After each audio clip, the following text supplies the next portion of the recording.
जोहार नमस्कार। देख रहे हैं आप द भारत मित्र। आपके साथ मैं आरती सिंह और मेरे साथ है सहयोगी अभिषेक भारती। देखिए, चुनाव हो चुके झारखंड में, सत्ता में हेमंत सोरेन वापस लौट आए। उससे पहले विपक्ष के कई आरोप प्रत्यारोप सब कुछ चलते रहे और अब भी चल रहे हैं। लेकिन अब बारी है असम की। असम में अगले कुछ महीनों में चुनाव होने हैं और उससे पहले अब वही सियासी रण जो आप कुछ महीने पहले झारखंड में देख रहे थे, अब वहां देखने को मिल रहा है, यानी असम में देखने को मिल रहा है। लेकिन यहाँ सीधे तौर पर जब झारखंड में विधानसभा चुनाव हो रहे थे, तो यहाँ पर हेमंत वर्सेस हिमंता चल रहा था।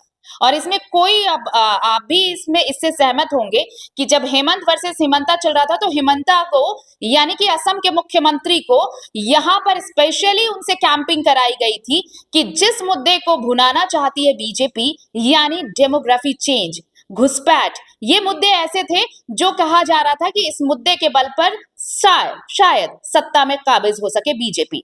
खूब प्रचार प्रसार हुआ, लेकिन यहां तो इसका कुछ असर देखने को नहीं मिला, वरना मुझे लगता है कि इसके उलट ही नतीजे आए इस मुद्दे की वजह से।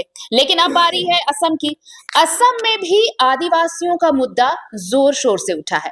आदिवासियों को लेकर वहां पर क्या कुछ चल रहा है ये बताने की जरूरत नहीं है, लेकिन अब वहां पर इसके अलावा एक और मुद्दा जो पोलराइज हो रहा है, वो है मियां वर्सेस मुसलमान का मुद्दा। दूसरा जो सबसे बड़ा मुद्दा यहां पर बनाया गया हेमंत वर्सेस हेमंता के सामने, घुसपैठिए का। अभी 2 दिन पहले गृह मंत्री गए थे वहां रैली करने के लिए, और वहां पर घुसपैठ का मुद्दा उन्होंने जो उठाया, उन्होंने कहा कि 64 लाख से ज्यादा घुसपैठिए यहां पर हैं। तो अब आप ये बताइए कि अगर झारखंड में घुसपैठियों के लिए हेमंत सरकार जिम्मेवार है, तो असम में घुसपैठियों के लिए कौन जिम्मेवार है? और जिस मुद्दे पर हेमंत सोरेन की सरकार को यहां पर गिराने की कोशिश चल रही थी, यहां पर सत्ता पलट की कोशिश चल रही थी, क्या उस मुद्दे पर बीजेपी असम में घिरती नहीं नजर आएगी? अभिषेक, अब इन मुद्दों को लेकर अगर बीजेपी का पोलराइजेशन आप देखें तो बिल्कुल कॉन्ट्राडिक्टरी नहीं लगता। उसी मुद्दे के लिए झारखंड अलग कैसे हो सकता है और फिर असम में तस्वीरें कुछ अलग कैसे हो जाती हैं? बाकायदा गृह मंत्री खुद कह रहे हैं घुसपैठिए वहां है, तो वहां पर अगर हिमंता जिम्मेवार नहीं है, तो झारखंड में हेमंत कैसे जिम्मेवार है? सबसे इंटरेस्टिंग चीज ये होगा, देखिए आरती, 2016 में जब बीजेपी वहां सत्ता में आई थी, तो वहां पर बीजेपी का मुद्दा था जाति, जाति, माटी और इसके अलावा भेटी। भेटी मतलब मातृभूमि। ठीक है, ये 3 मुद्दों को लेकर के बीजेपी वहां पर सत्ता में आई थी। घुसपैठ जिस तरह से, देखिए संथाल के इलाकों में घुसपैठ का जो मामला है, बिल्कुल बहुत कुछ जो है वैसा ही मामला असम में भी है। लेकिन असम में एक बहुत इंटरेस्टिंग चीज ये है कि ये जो मियाँ और मुस्लिम की जो आपने बात कही, चूंकि 34 कहा जा रहा है कि 34 से 40 के बीच में जो फीसद जनसंख्या वो आपकी मुस्लिम जनसंख्या वहां पे। लेकिन बीजेपी ने अब एक सवाल उठाया है कि क्या सभी मुस्लिम वहां एक से हैं? हाँ, ये सवाल है बीजेपी। ये सवाल उठाया बीजेपी ने कि क्या सभी मुस्लिम एक से हैं? मतलब बीजेपी का ये कहना है कि कुछ यहाँ पर जो वहां के मुस्लिम है वो माटी पुत्र हैं, और कुछ मुस्लिम ऐसे हैं जो बांग्लादेशी हैं। दोनों मुस्लिम को अब एक ही तराजू में नहीं देख सकते। हेमंत बिस्वा शर्मा के आप पुराने बयान देखेंगे तो आपने एक चीज देखा है कि उसमें क्लियर बोलते हैं कि भाई वो मुझे वोट देते हैं क्या? जब वो मुझे वोट नहीं देते तो मुझे फर्क नहीं पड़ता उनसे, उनके लिए मैं कभी तुष्टीकरण की बात नहीं करूंगा। लेकिन अब हेमंत बिस्वा शर्मा को ये बात समझ में आने लगी है कि भाई उनके जो नेता है प्रधानमंत्री नरेंद्र मोदी, वही सबका साथ सबका विकास कह रहे हैं। ठीक है, तो उनको भी इसी रास्ते पर चलना पड़ेगा। अब रही हेमंत सोरेन की बात। देखिए, बहुत छोटा सा मैं आपको एग्जांपल देता हूं। बीफ, इस बीफ की राजनीति बीजेपी यहां पर करती है, झारखंड में करती है, गो तस्करी की राजनीति करती है। लेकिन केंद्रीय मंत्री है किरेन रिजिजू ने खुद कहा कि भाई मैं बीफ खाता हूं, क्योंकि उनकी वो संस्कृति, उनकी वो सभ्यता का हिस्सा है। क्या बीजेपी वहां भी वो राजनीति करेगी? ये राजनीति का जो मुद्दा है, ये हर राज्य में बदल जाता है। एक ही पार्टी, लेकिन इस राज्य में वो इस चीज का समर्थन करेगी।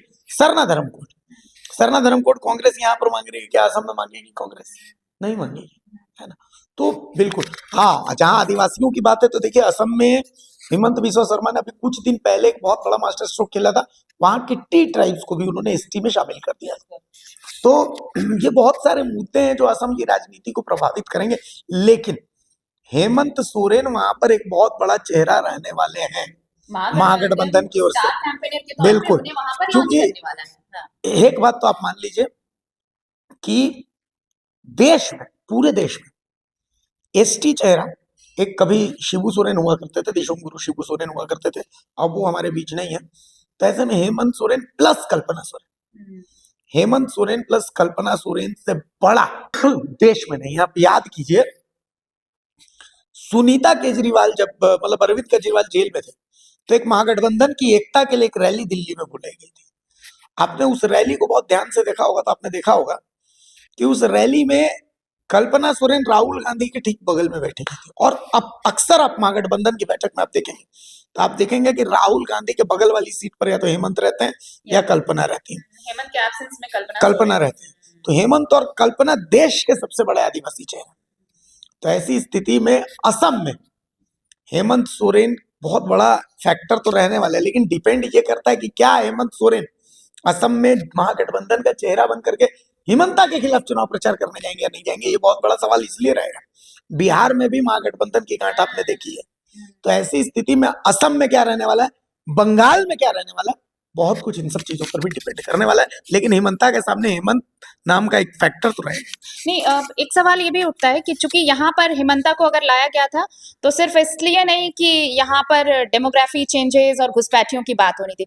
यहाँ पे सबसे बड़ा चेहरा उन्हें बीजेपी ने इसलिए बनाया, स्टार कैंपेनर बनाया, कि वो वहां के आदिवासियों से यहाँ के आदिवासियों की तुलना कर सके और वो बताएं कि वहां पर आदिवासियों की क्या स्थिति है और यहाँ पर सरकार ने क्या स्थिति की है। और इसी दौरान टी ट्राइब को एसटी में शामिल किया गया था।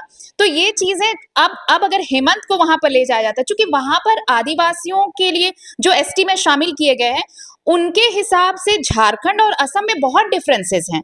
आप देखिए, असम के जो आदिवासी हैं और यहाँ के आदिवासी, दोनों की अगर आप तुलना करेंगे तो फिर दोनों लिस्ट में भी अलग आते हैं और फिर उनकी कैटेगरी भी वहां पर अलग हो जाती है। तो अगर हेमंत जाते हैं, अगर मान लीजिए अगर वो स्टार कैंपेनर बन भी जाते हैं, तो क्या वो इम्पैक्ट रह पाएगा? क्योंकि वो अलग अलग आबादी, अलग अलग समुदाय, उनका चेहरा वो बन पाएंगे, वो कन्विंस कर पाएंगे उस वोटर बैंक को, उस वोट बैंक को। देखिए, भले आप रहन सहन संस्कृति के मामले में आप भले कहते हैं कि आदिवासी अलग हैं, और सच है कि अलग अलग तरह के अलग अलग आदिवासी होते हैं, लेकिन एक चीज इसको आप मानेंगी कि एक डीएनए जो होता है वो डीएनए सबका एक है। हेमंत सोरेन की जो जीत है, उस जीत का सबसे बड़ा फैक्टर, कोई मैया सम्मान बोलता है, कोई कुछ बोलता है, कोई कुछ बोलता है, कोई जयराम मत बोलता है, वो अलग अलग है। लेकिन सबसे बड़ा फैक्टर जानते हैं क्या है आरती? सबसे बड़ा फैक्टर है आदिवासी आत्मसम्मान। हेमंत झुकेगा नहीं, झारखंड रुकेगा नहीं। ये जो आत्मसम्मान की लड़ाई थी ना, बीजेपी ने, जो बीजेपी कह रहा हूँ, ईडी ने, माफ कीजिएगा, तो ईडी ने जो है वो उनको जेल में डाला, लेकिन वो जेल में डाला और उसके बाद ईडी कुछ प्रूव नहीं कर पाई, ईडी की तरफ से कॉन्क्रीट कुछ रखा नहीं पाया। और ईडी की जो भूमिका रही थी, लोग बोलते थे कि भाई भ्रष्टाचार, ये वो दिस दैट, लेकिन वोट्स में तो वो तमाम चीजें गायब थी। तो वो जो सेंटिमेंट था, जनरल सीटों पर बीजेपी जीती, लेकिन जो एसटी सीट है वहां से सीधा खारिज, क्योंकि वो सेंटिमेंट, ऐसा थोड़ी है कि मैया सम्मान सिर्फ जनरल सीटों पर जो है वो असर नहीं किया और एसटी सीटों पर सिर्फ मैया सम्मान काम कर रहा है, ऐसा तो नहीं। मैया सम्मान तो पूरे झारखंड में था, लेकिन एसटी सीट पर सबसे बड़ा इंपैक्ट वही, वो जो मनोवैज्ञानिक इंपैक्ट होता है। और वही मनोवैज्ञानिक इंपैक्ट अगर महागठबंधन रहा, मैं फिर यही बात बार बार बोल रहा हूँ, अगर महागठबंधन रहा, अगर हेमंत वहां रहे, तब की बात मैं कह रहा हूं कि तब वो मनोवैज्ञानिक दबाव वहां पर रहेगा ही रहेगा। हेमंत एक मतलब जो है सिंपैथी वाला फैक्टर, एक आत्मसम्मान वाला फैक्टर के रूप में आदिवासी के लिए, सोचिए कि वर्ल्ड इकोनॉमिक फोरम में एक आदिवासी जाकर के और अपनी बात को रख रहा है, पहली बार कोई आदिवासी मुख्यमंत्री, तो वो पूरा वर्ल्ड सुन रहा है, तो उसका एक बहुत जबरदस्त इंपैक्ट, वो चाहे आदिवासी असम का हो, चाहे वो आदिवासी साहेबगंज का, दोनों के लिए वो इम्पैक्ट उसका बराबर रहता है। तो इम्पैक्टफुल तो हेमंत रहने वाले। और टी ट्राइब्स की बहुत बड़ी जनसंख्या है वहां पर, बड़ी जनसंख्या है, छोटी मोटी नहीं, बड़ी जनसंख्या है, वो भी डिसाइडिंग फैक्टर रहते हैं अगर वो वोटर्स है तो। अच्छा, ये आदिवासियों की बात हो गई, लेकिन जिस तरह से ये मुद्दा अभी बहुत चुनाव होने वाले हैं, उससे पहले की रैली आप देख लीजिए अमित शाह की, और ठीक उसके पहले ये मियां वर्सेस मुसलमान। अब झारखंड में आप देखिए यही मुस्लिम वोटर जो हैं, तुष्टिकरण की राजनीति यहाँ पर होती आई है, इससे आप इनकार नहीं कर सकते। पूरे देश में हुई है जब भी कांग्रेस रही है, जो बीजेपी की तरफ से कहा जाता रहा है। लेकिन अब वही फंडा, वही रणनीति अब असम में ये कह देना कि भाई जो यहाँ के हैं, जो यहाँ से जुड़े हुए हैं, जो इसकी माटी से जुड़े हुए हैं, वो मुझे सभी का एक सवाल आया है उस बयान के बाद, हिमंता के बयान के बाद, कि क्या सभी मुसलमान एक जैसे हैं? तो जवाब में आया है नहीं। तो ये नहीं और हाँ का जो फैक्टर होगा वो मुस्लिम वोटर्स कितने, क्योंकि आप सिर्फ ट्राइब्स के भरोसे तो वहां चुनाव नहीं जीत सकते। अगर वहां पर एक बड़ी आबादी है मुसलमानों की भी, अगर आपने वहां वो तुष्टिकरण की राजनीति वहां नहीं की, तो फिर आपको पता है कि आप भी हाशिए पर जा सकते हैं। तो क्या यही फैक्टर हो सकता है कि वापस मियां और मुसलमान वर्सेस एक नया एजेंडा वहां पर एक नैरेटिव सेट कर दिया गया है? देखिए, जहां तक मेरा एक्सपीरियंस कहता है, मियां और मुसलमान का आप कितना भी नैरेटिव सेट कर लीजिए, मुसलमान का वोट बीजेपी को नहीं जाएगा, जो मेरा एनालिसिस कहता है। और सबसे बड़ी चीज ये है कि अगर एक जगह पर 5 प्रत्याशी खड़े हैं, उस 5 प्रत्याशी में 4 हिंदू हैं, 1 मुस्लिम है, तो जो मतलब मुस्लिम का जो वोट होता है, वो वोट उसको जाता है जो बीजेपी को हरा सकता है पहला। और फिर दूसरी जो प्रायोरिटी होती है वो होती है कि वो हमारे कौम का। तो वो अगर चुनाव करना होगा, मियां मुसलमान का आप नैरेटिव कितना भी सेट करने के लिए करने की कोशिश करें, लेकिन मुझे जो लगता है कि उस कौम की अपनी अपनी प्राथमिकताएं हैं, और उनको पता है कि उनकी प्राथमिकताएं क्या हैं, उनको पता है कि हमको वोट।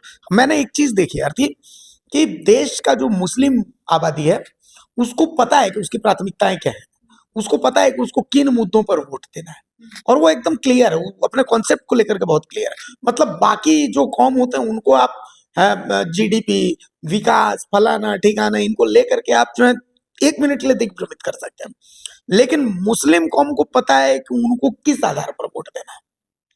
ठीक है, उनको ये पता है कि मेरे को बीजेपी को सत्ता में नहीं आने देना है। ये उनका पहला माइंडसेट है कि मेरे को बीजेपी को सत्ता में नहीं आने देना है, क्योंकि ये तोड़ती है, फोड़ती है, जो भी है, कि ये हमारे लिए कभी खड़ी नहीं होने वाली है। इन्होंने बाबरी जो ढांचा है उसको आप समर्थन किया था, उसको गिराने का, ये तमाम चीजें। तो उस कौम को पता है कि मेरे को इसको वोट नहीं देना। तो अब मियां मुसलमान जो भी आपको नैरेटिव सेट करना है वो कीजिए, लेकिन एक बात ये तय है, ये दुनिया अकाट्य लिखित सत्य है कि भाई मुसलमान का वोट बीजेपी को नहीं जाएगा। चलिए, तो ये हेमंत वर्सेस हेमंता की बात तो हो रही है, लेकिन क्या जिन फैक्टर्स पे, जिन एजेंडों पर, जिन नैरेटिव्स जो सेट किए गए, उन पर जब झारखंड में चुनाव हुए तो उसका क्या रिजल्ट आया, ये सब आपने देखा।